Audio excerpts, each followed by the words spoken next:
I once listened to a podcast this awesome. Hey everybody, it's the R&B Show. Can you dig it?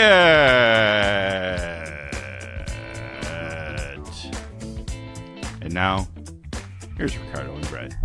You know, I'm on a little bit of a downer already to start the show because Brett just brought up something about Allegiant Air that he saw in 60 Minutes. And I'm going on vacation in 3 weeks, and I'm taking Allegiant Air down to Florida, Tampa. So thanks, Brett. I'm already now I'm a little salty. Now I'm a little bad mood. I just quickly came up with Allegiant on my Twitter, and I'm looking at all the stuff that's going on here. Hey, listen. I flew Allegiant once and it was perfect there and back. Yes, and I did have too, but now after I'm done with the show, I'm going to check out thoroughly Allegiant Air. The tickets are already bought. I'm staying down at a golf resort, Innisbrook down there in Tampa. Now I'm nervous because it's also my son's first time on an airplane. Be fine. So okay, yeah, all right. He'll be fine. I just flew Southwest. Boy, you see the story yesterday. Yeah, but you're terrible. Yeah, and why do people got to do that? Why do you got to do negative stuff like that? I guess it's for the good of the consumer. But yeah, it is. Now my anxiety's high, and I'm a little worried. But hey, everybody, let's switch subjects. We got to switch subjects away. Let's talk. Yeah. Wait, there is no sports to talk about. There is though. We're there going to is talk some things that have been going on here, and not so much live action stuff to kind of review or anything like that, but maybe some other things that we can talk about. And of course, you got to start with Snowstorm Evelyn. Then we're going to talk about some coaches and the turnover there, and then our friend Thane Jones having recent heart surgery, and then we'll kind of do a quick preview of Kimberly Girls Soccer that's coming in later this evening for the Varsity Roundtable. But if you don't know by now, we're episode number 32 of the R&B Show, the only podcast dedicated to high school sports in the Fox Valley area. I'm Ricardo Arguello, as always, and sitting alongside with me is Brett Christopherson.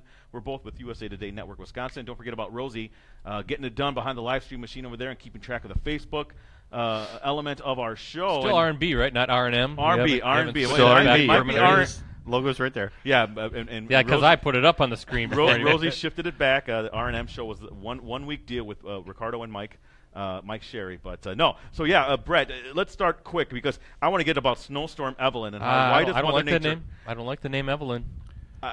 Who names these? Yeah, who names these? That's what I want. I think that's just that one station. Wasn't that a local TV station in our market? Everybody else, every other TV station just leaves it as a snowstorm. I want you guys. It was a blizzard. Or blizzard. This is what I want you. Second blizzard. Rosie and I had a couple blizzards last night, by the way, after our kids loved they were delicious. We had the summer. Yeah, the summer, new summer. By the way, the summer flavors and the snowbanks all over us. Not brought to you by Dairy Queen. By the way, well, we were in Wisconsin Rapids last night. Look. I need the two of you to kind of rattle your brains a little bit, to kind of dig deep inside and to, in the depths of your brain, in the history of your lives. You guys have been on this earth for 40 plus years, right? In Rosie's case, 40 plus years. 50, 40, I didn't want to say 40 plus 10. Yes, exactly. Yeah, 40 plus 10 years. Okay, these snowstorms, these hurricanes, these major tropical storms, and all that kind of stuff, typhoons. Have you ever heard one named Ricardo? I thought there was one recently, wasn't there? No.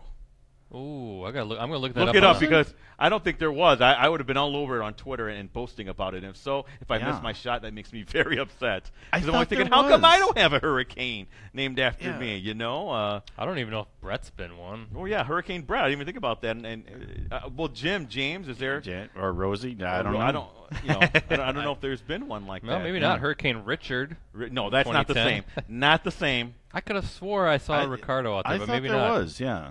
No, maybe not. A while back. So anyway, I'm a little upset because I have yet to be named for a famous storm or hurricane or anything like that. There was a Hurricane Brett with one T in 1999. Oh. That doesn't count. Brett is clearly with two T's, right? That's right. Brett with one T doesn't count. Sorry, Coach Bielema. I was just going to say Brett Bielema. Saberhagen. Brett Saberhagen. Okay, I was thinking there's very few. Brett people Michaels, with is he one T or two? He might be one T. I believe he is one T. Yeah, they don't count. No. Wow. No. You don't spell Scott with one T, do you? Easy. You need two T's. It's a big name. You got to hold it up. Do you name? There's been a Matt with one T, Matt Gamble. Yeah, Matt Gamble. Yeah, forgot about you that. Don't see many of those, by the way. I think my cousin her husband is named Matt with one T. Yeah. Huh. Interesting. This is a great podcast so far. Yeah, it is. Well, that's what you get when there's nothing to. That brings up that reminds me of those old terrible dad jokes back in the day. What do you call a guy with no arms and no legs in front of a door? Matt. Yeah. What do you call a guy with no arms and no legs out in the ocean? Bob. Good one. All right, enough of that. Let's get back I'm to sure the show. Diego loves that. Yeah, Snowstorm Evelyn. No, he gives me the dad and just rolls his eyes. What are we going to do with this, guys? I mean, you look outside still. Terrible. And even though the weather's supposed to warm up, it's going to take a while for this to melt, right? I mean, you're talking 16, 20 inches, in some places 30 inches of snow.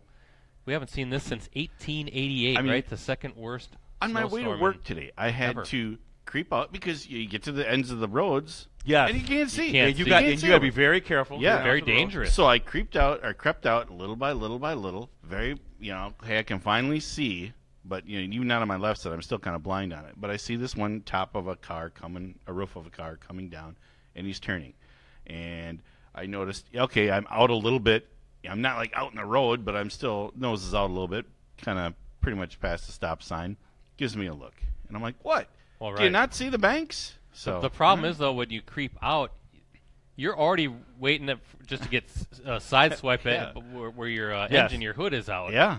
Because you can't see. I mean, but what are let me say that again. Municipalities, what are they supposed to do? Because they got work forever. I mean, trying to clear. Flamethrowers. Get out the flamethrowers and melt everything. The street right here by the Post Crescent last night, they were working on chewing that up. But I mean, I've never seen snowbanks that high along curbs before. I mean, how far was it out? It had to be out 5 to 7 feet in front of the PC today. Unbelievable. Or last night, anyways. I mean, I'm like, really? That's or at least the width of a car. But then you get back to the spring season. Yeah, what are you going to do to salvage it? I sent a tweet out a couple days ago saying good luck and sincere best wishes to the athletic directors.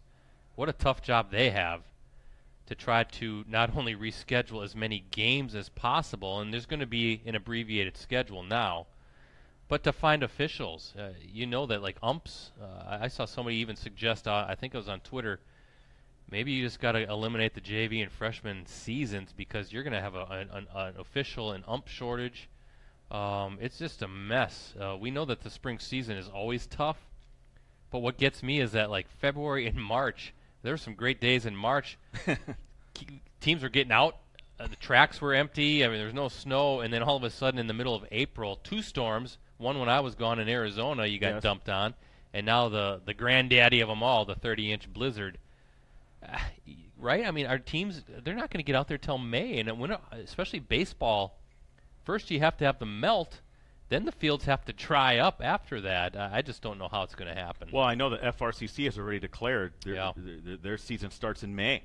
So they're going to have a 9-game season. And I think you're going to see more conferences kind of follow suit on that. Rosie, did you see our friend Jerry Laundrie is checking us out from Facebook? He says, hey, can these prep games go past graduation? Ooh, that's a good well. question. The problem with that is if you're talking about regular season, I don't know if it can because then you're going into the postseason, and a lot of these schools get done the first week of June, usually about that point. Sometimes graduates a little bit earlier than that. Yeah, it's sometimes late May. I remember my son graduated. My oldest son graduated before sectional track. Okay. They had their ceremony. So, but then you're still talking about either way. It's going to be a compressed season.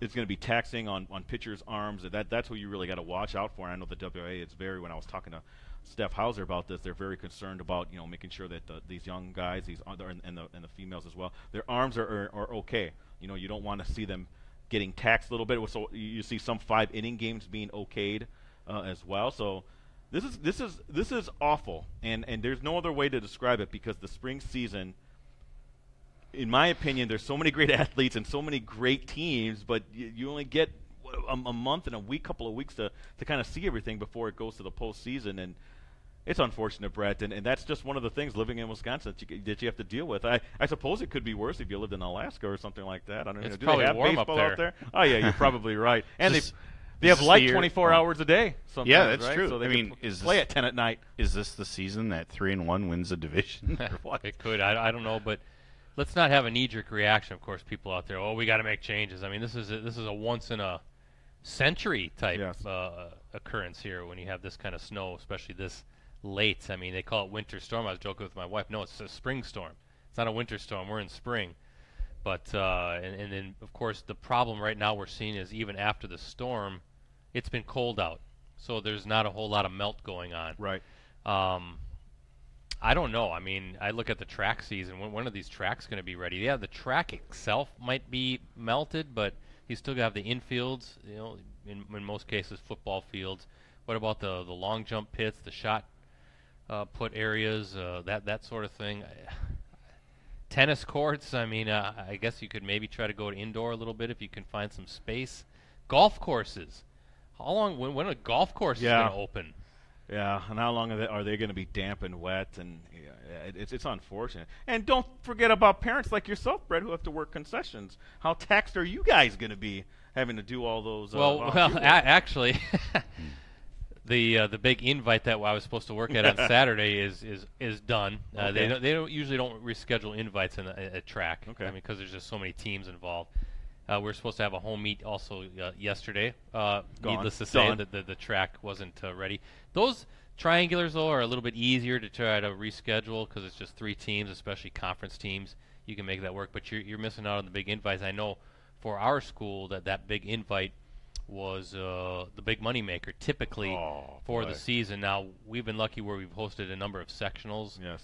Including one season that we took a sectional away because the other schools had kind of redone their field and just wasn't ready.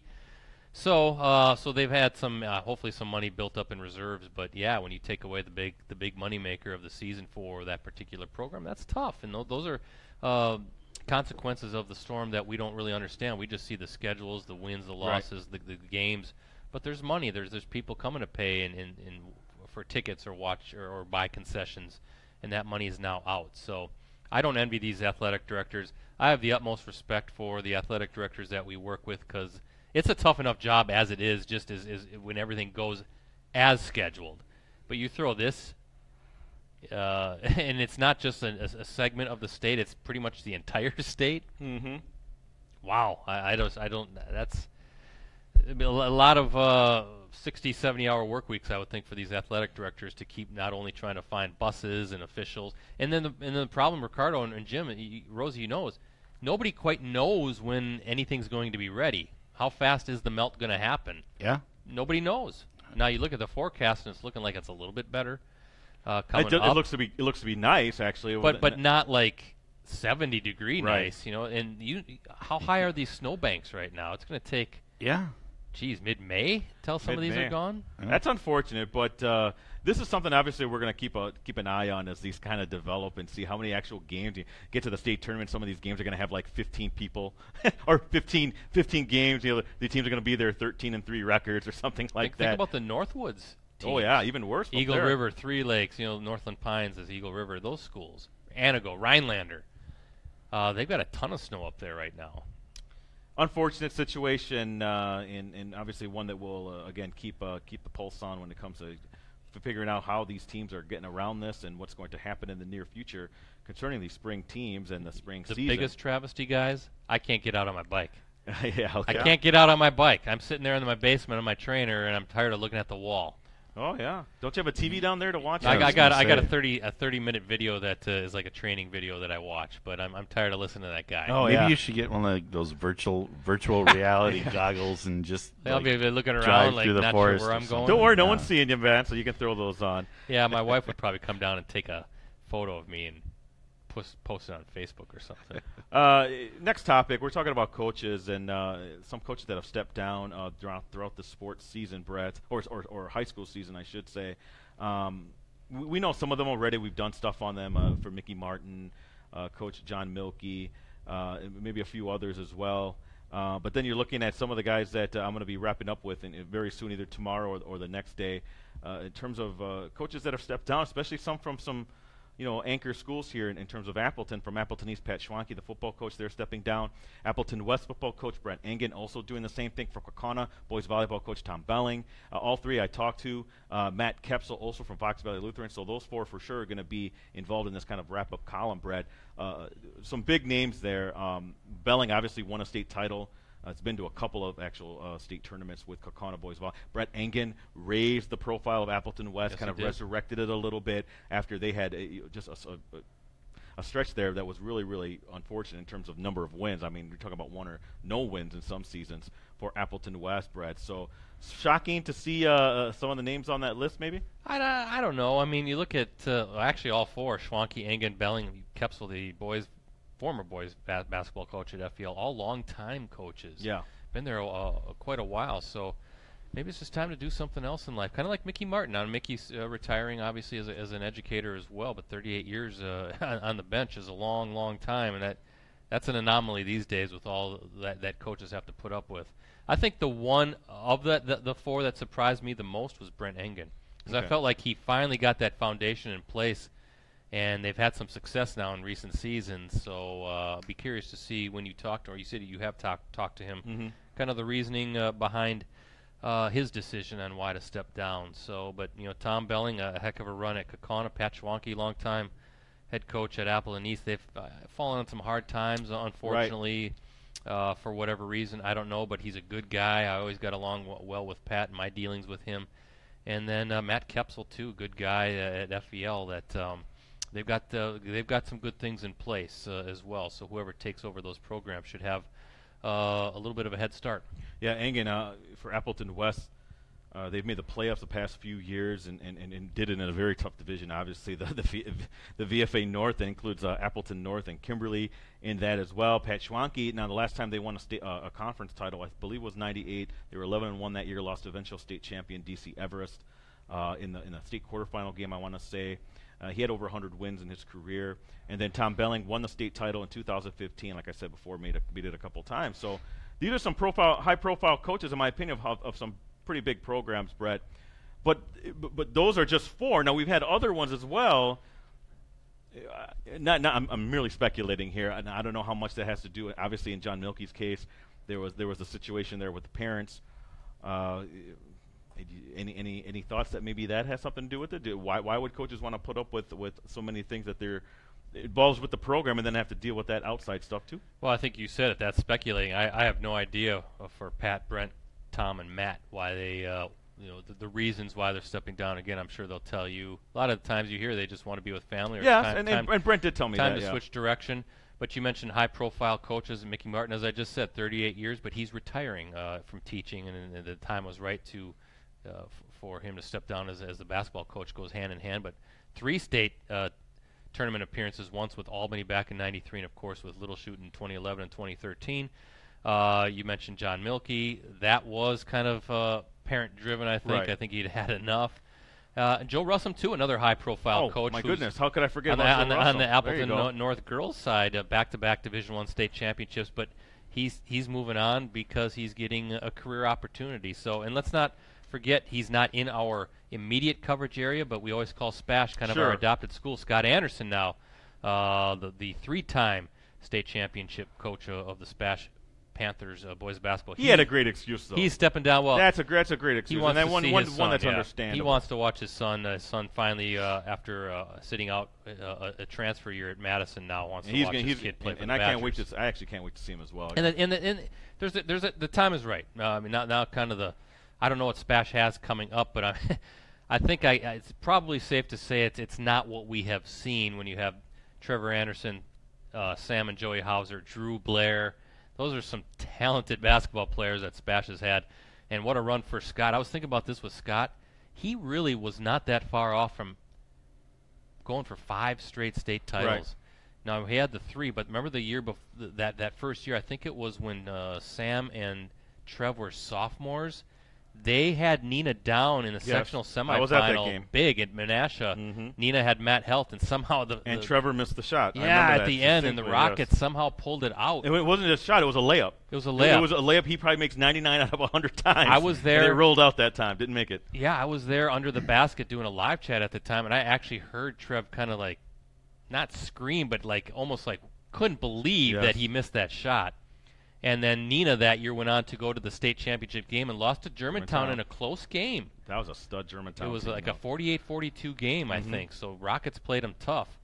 So SPASH presumably would have at least gotten that far because they had, I think, Nina down 15-16 at the half. I mean, they were just dynamite.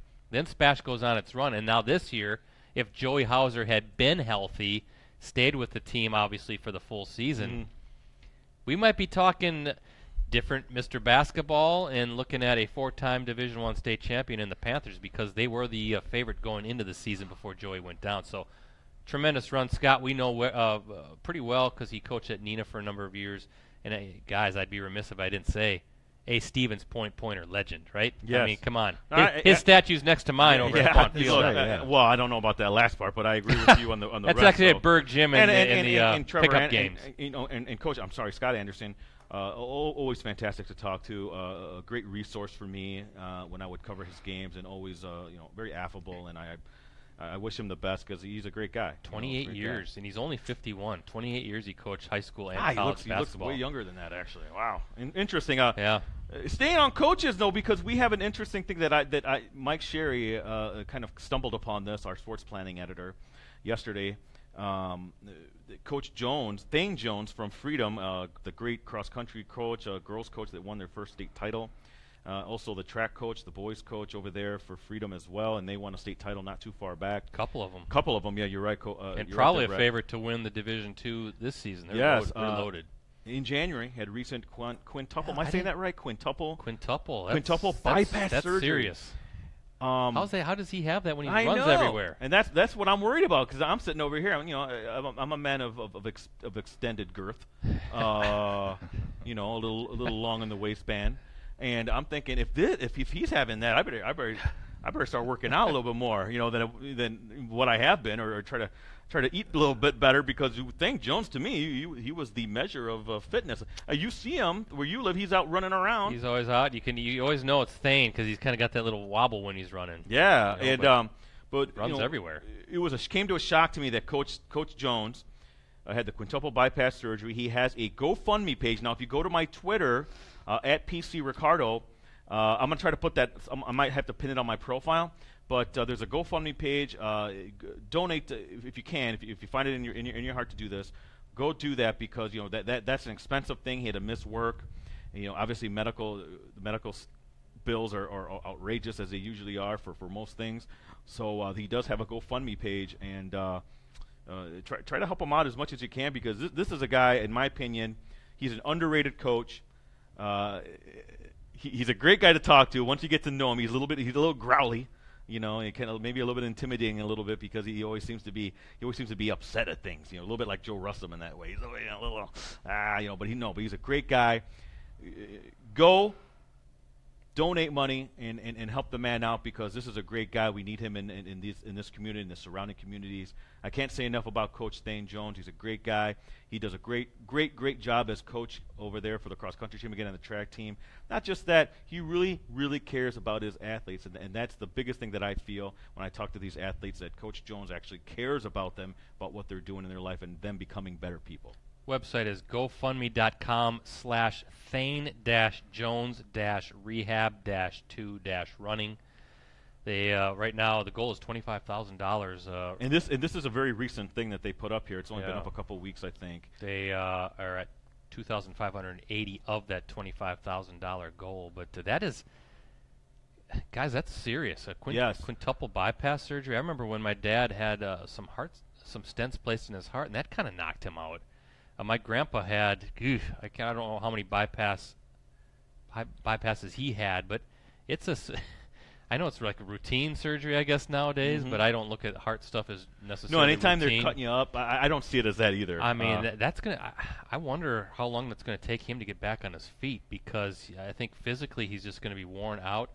And then there's the mental part, too, to try to get over. And I remember my dad kind of, that was bothersome. I think is because now your own mortality is there. And there's the mental part of it. it, sure. And I think that's a hard thing to get over as well. But just having your chest open, and I would imagine they still do it, don't they? Crack your sternum and spread it. I mean, Brett, please stop here. It's serious surgery. I know. I was shocked when I saw your tweet about this, and I saw the GoFundMe. I thought, what's the matter with Thane? And then I read about initially it said he was supposed to have quadruple, and it actually ended up as quintuple bypass. He's doing well, so the family's thankful for that. And I'm glad this is out there, because Coach Jones is a proud guy. He's not someone to go and do this himself. This was put on. I think I forgot who started this. It was Kim Ellickson. Is that on her behalf name? of Karen Jones? Yes, on behalf of Karen Jones, because Thane Jones is a very proud guy. He's not going to go out and say, hey, I need some help here. And I think this is a great way to give back to a man who's given himself for years to the Freedom School District in terms of their cross-country team and their track team. So hopefully he's feeling a lot better. I hope to talk to him soon whenever he's willing. And I'm sure if he's fine and he's walking around there, at the end of May and in June, I'm going to see him prowling, the track, there for the sectionals, the D2 sectionals, and then in the state. I would think if he does, though, it's going to have to be on a limited basis. I think you got to ease back into getting back out there. So maybe he'll be like sitting in the press box and radioing down to his assistant coaches. Like, well, I'll be in the press box too. He wants to see this. He wants to say. I'll be able to talk. that. Yeah, I'll be able to talk to him at length if that is the case. Like I said, though, he's got a heck of a track team again. That Freedom Boys, they are loaded, and I know we know the name Hofacker. Well, there's another one that Caden, who could come close to equaling what we saw with Colin Hofacker a couple years ago. Who's killing it over at Iowa. And even Parker Glottemans at Little Chute. Those was kind of back-to-back of just powerhouse runners in that Northeastern Conference. Parker for Little Chute. I'm thinking you're going to see very similar results with Caden. He can fly. He is. He is definitely one of the top guys to watch. 400 runner and 200 runner and just jumper. I mean, I'd be curious to see where he ends up going to school. Yeah, maybe it's going to be Iowa. And I know last time I talked to Thane was after they had won the girls cross country championship, and he was already talking about how he's really looking forward to the track season because of who he has coming back. So interesting to see. Again, we all wish him the best because Thane's a great guy, and hopefully he bounces back and is out there and running around there over by you, Brett, too. Well, I hope so, and plus that's a fun conference for track in particular because there are some really good teams. Little Chute's been right up there, and James Brooks runs an excellent program, usually one of the top ones in Division II. Luxembourg Casco's had a lot of good results. And you expanded into the sectional. Xavier just won the team state title, and they've got some good athletes. So Marinette sometimes has some sprinters. So it's fun track in that Division II Northeast region here. I'm smiling a little bit because I'm thinking about one of the pictures of the year was when Freedom did win the girls cross country team. They all wait at the end of the meet to see where the teams all kind of fall a little bit. And then there's a picture of Thane Jones who's like pumping his fist. It kind of looks like he's doing a little jig, like he's dancing a little bit, but he's really not. He's like pumping his fist. Great emotional reaction from him, a guy who normally does not have emotional reactions. And I know we got our photographer there got a great shot of him doing that.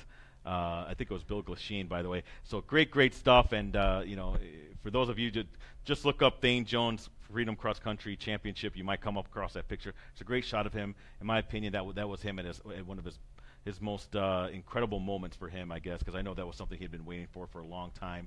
He come very close to winning that state championship, and he finally did it this past fall. So that's good stuff. But he's got to be one of the owner. How many coaches have coached state titles on both the boys? Yeah, and it's rare. girls side? That's a good point, Brett. Yeah, I don't know that off the top of my head, but yeah, he did actually win state titles in the spring and in the fall, for doing different sports. So it's a fantastic accomplishment for any coach, and especially for Coach Jones over there at Freedom. So, Brett, we got to wrap this up because I only have a few minutes left here on my allotment for the podcast. I just want to put out a plug for our Wisconsin High School Sports Award show. That is coming really fast, and Rosie, I know this because I'm getting lots of emails. Yes, you are. And lots of deadlines are suddenly being implemented, and deadlines that I wasn't quite expecting, at least this early. So there's a lot coming. But folks who are listening or even watching the stream, we will reveal our spring and premier award nominees Friday online at all 10 of our USA Today Network Wisconsin sites. Also be in our print products on Sunday, the Sunday newspapers as well. But tickets are also going pretty fast. Again, Aaron Rodgers is our special guest. Looking forward to the Q&A with him. And it's what are we, April 18th, May 11th? That is, if I do the math, it's about 3 weeks away. So yes, it is. It's you and I are co-hosting it. We are?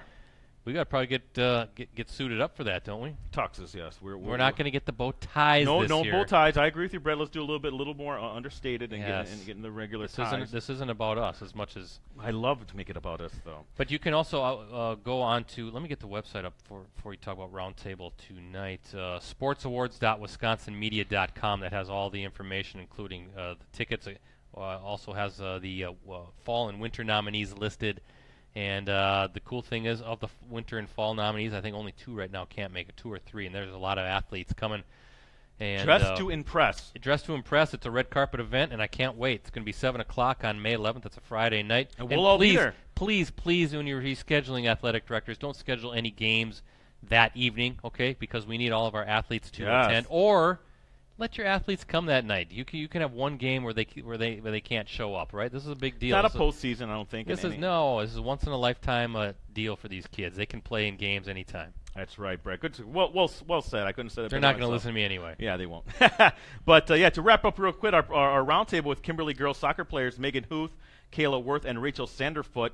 Actually, Rachel will be operating Rachel Cam. So Rachel Cam. The paper makers, soccer players will be here tonight. Believe they're undefeated so far this season. Were they 1-0? No, they're 2-0 now. 2-0. But okay. they beat a big win. The first one was Catholic Memorial, the defending D3 state champs. So. You tell me there's another champs. Kimberly team that's good? Yes, there is, and there'll be a couple more this spring as well. So please check that out again. Kimberly girls soccer players Megan Huth, Kayla Worth, and Rachel Sanderfoot on the big show tonight. So excited to have the girls on board, and that starts at 7 o'clock.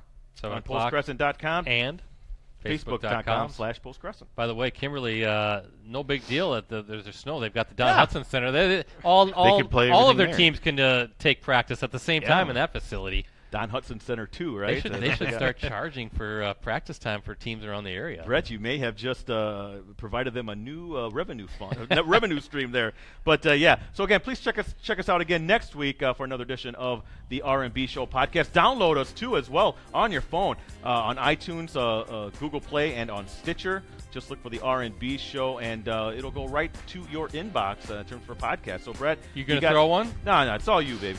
You think I can do it? I know Back's you can. A little stiff today. I don't know. Must be sore from running this snowblower. Yeah. Not by the way, shovel. snowblower, Ricardo. I know.